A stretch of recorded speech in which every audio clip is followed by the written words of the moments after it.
Hey everybody, welcome to the channel. WildMax1 here bringing another Raid Shadow Legends video. And today we're going to be kicking off a brand new type of content for the channel, a champion showcase. In this case, with our first feature being Embrys the Anomaly.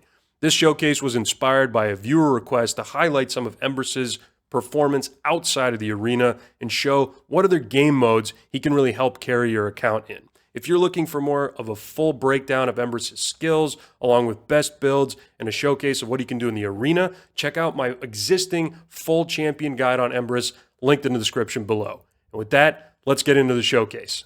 So as I already mentioned in my guide, Embrys is a meta-defining champion in arena.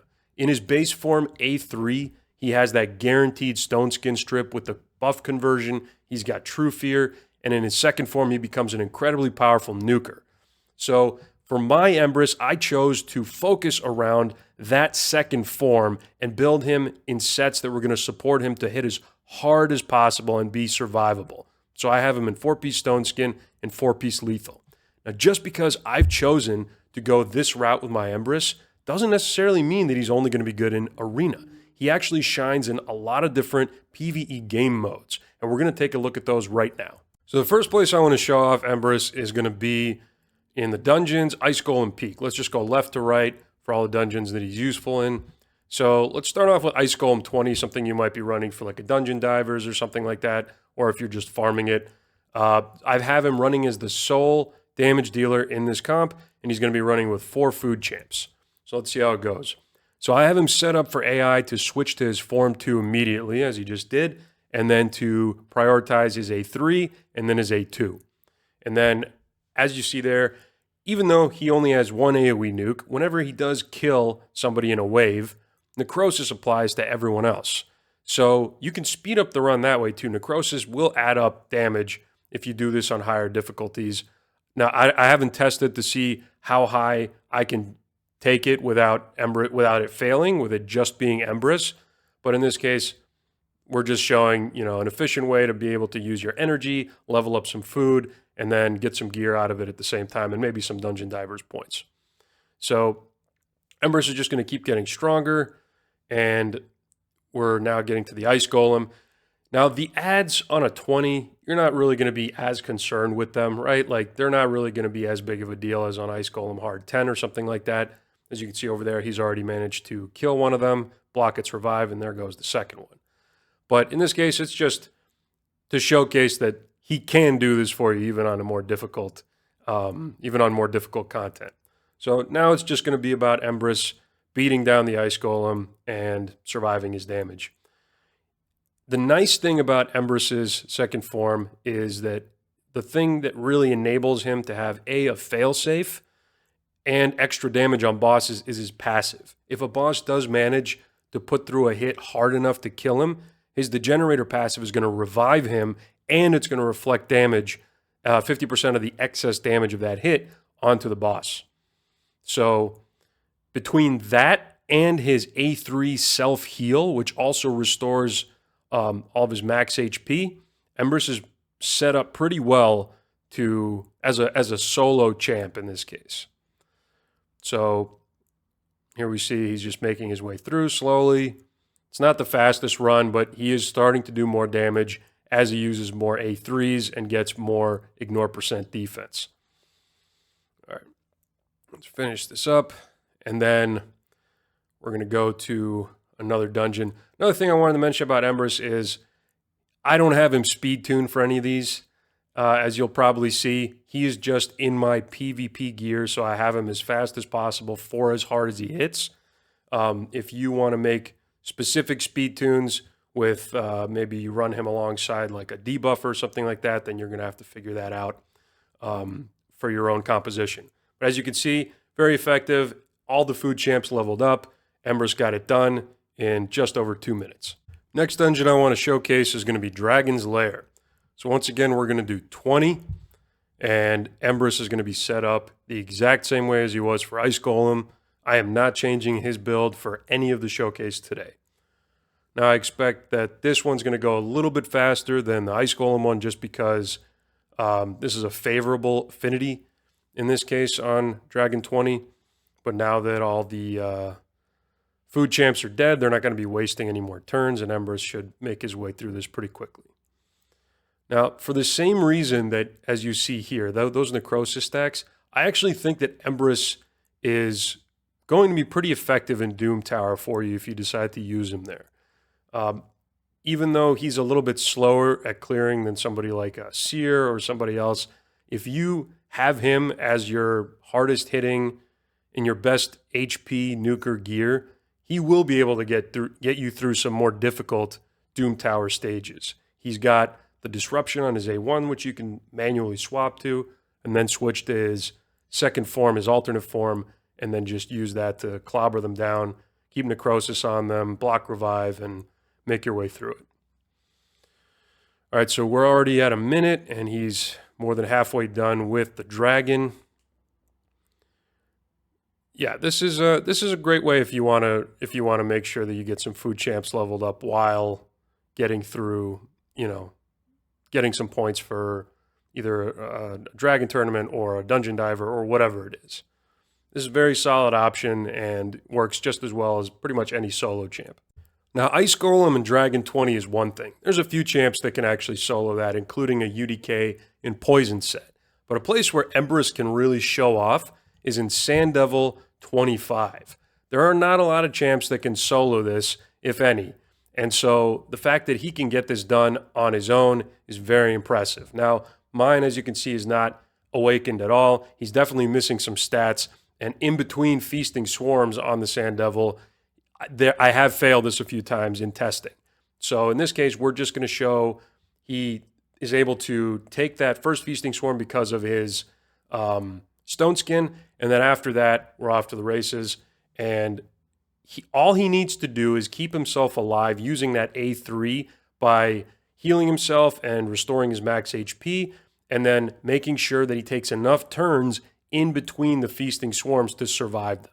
As long as he can do that, he can continue the run and slowly whittle down the Sand Devil until you solo it on your own. It's not the fastest way by any means. There's much faster ways of getting this done, but in this case, it is an option if you have nothing else. So know that in your Embrys, you do have somebody that can actually solo Sand Devil 25. Now, Embrys is also going to be effective in your Magic Keeps and Minotaur's Labyrinth. I would probably stay out of Fire Knight's Castle. I think there's better champs to use in Spider's Den, and mine currently is not awakened enough to really showcase him in Phantom Shogun's Grove. However, there is still one other boss that I think he really excels at, and that is going to be Borgoth the Scarab King. This champ is the bane of some accounts I know that don't have destroy enemy max HP abilities or shields on certain rotations of Cursed City. In this case, we're going to go in solo with him. He has the A1 in his base form that destroys enemy max HP and is going to slowly whittle down this purple bar here, which shows the Scarab King's Spectral Horror passive, which is what gives him so much damage reduction until you get rid of it. So I don't have him built in a ton of resistance gear. As you can see, he is getting taunted right now. Hopefully, at some point, that's going to wear off. And then that's going to, like right now, and that's going to enable me to switch over to my second form and then use my A3 to heal myself, and then I can continue to do some damage once in this form. Now, if I get a chance to go back to the first form, I'm going to try to destroy his max HP a little bit more just to be able to do even more damage to him and speed this up. But it really all kind of, at this current resistance level for me, depends on how lucky I get with the taunts. So we'll see. Okay, here we go. So once again, we're going to go ahead and do that. We're going to switch back to my first form, and then we're going to continue to destroy some max HP with him, and then the fight continues. And we're going to fast forward here in a moment just because this is going to take a while, but you can see basically how this works. He can solo this on his own because of his self-heal and the fact that he has destroy enemy max HP. And there you have it. Victory after 2 minutes and 50 seconds. Not the fastest, right? But small price to pay to be able to continue clearing through Cursed City and getting that merciless gear. And the final game mode where I wanted to showcase Embrys today is in Doom Tower. here we are in Doom Tower Hard. We're going to go to the 117th floor and I threw together a team here to put around him with him as the primary nuker.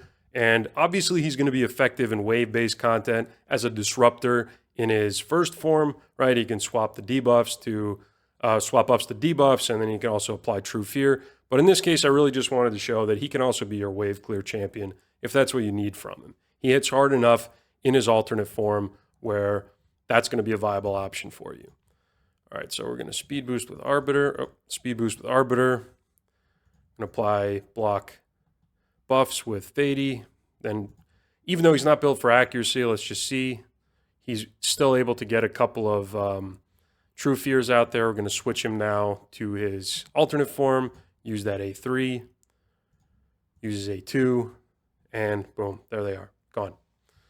So now we're going to reset everybody here in a moment.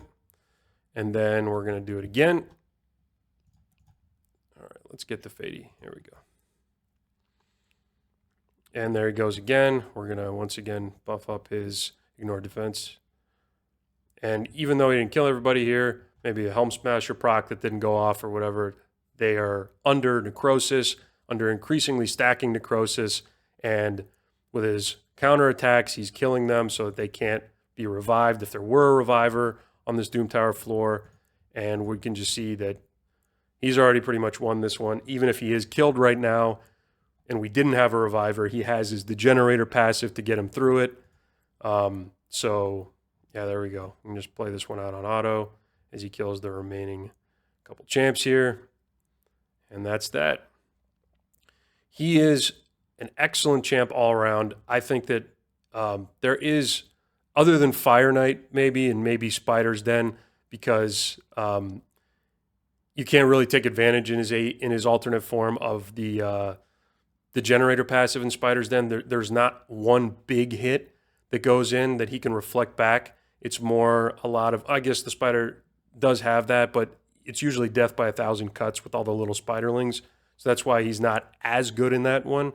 But overall, he has so many good game modes. He can be your disruptor if you need him to be. He can be your AoE nuker if you need him to be that. And he's just a really versatile champ with a fantastic kit. And he's 100% worth investing in for your account, no matter what game mode you're pursuing. And there you have it, everybody. Embrys the Anomaly, the full showcase. Again, if you're looking for the full champion guide, that's down in my description below. If you liked today's video, please let me know down in the comments below. Like and subscribe if you haven't already. Thank you for watching. Thank you for your time. Have a great day, and I'll catch you in the next one.